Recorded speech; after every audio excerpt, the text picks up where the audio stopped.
Le voile est levé, le Nigérian Aliko Dangote est bien en discussion avec le club français de Valenciennes pour son rachat à 100%. Mais l'homme le plus riche d'Afrique a également d'autres projets en tête.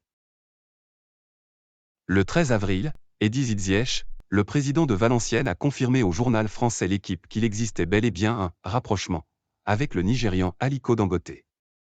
Le 2 avril, le quotidien avait en effet révélé qu'un milliardaire africain, ayant bâti l'essentiel de sa fortune dans le secteur de la cimenterie, s'était positionné pour racheter ce club du nord de la France, pensionnaire de Ligue 2.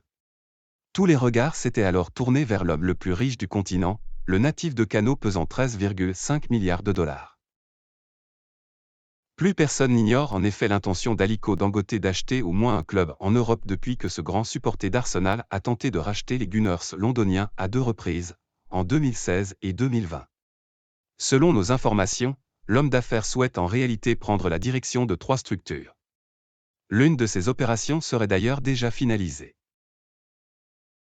Quant au Valenciennes Football Club, VAFC, qui occupe aujourd'hui la 16e place du classement, l'une des conditions posées par le milliardaire est qu'il se maintienne en Ligue 2 à l'issue de la saison 2022-23. Sa situation financière n'est guère florissante. Endetté, le VAFC a été attaqué devant le conseil de prud'homme par plusieurs ex-salariés. Eddy Ziyech est également favorable à la vente du holding DRH, qui détient le club, dont la valeur est estimée entre 10 et 15 millions d'euros.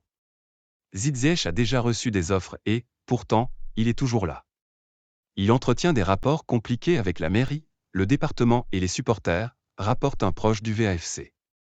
Il assure vouloir vendre et a même mandaté le cabinet parisien KPMG pour cela en avril 2022, note de la rédaction, mais, avec lui, mieux vaut être prudent. Selon plusieurs de nos sources, l'actuel président souhaite cependant conserver son poste. Une condition que n'acceptera sans doute pas le futur repreneur. Si Aliko Dangote devient propriétaire, il placera une personne de confiance, ce qui est logique, glisse l'une d'elles.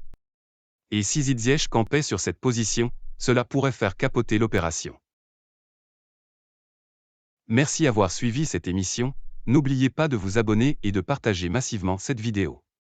Merci et à la prochaine.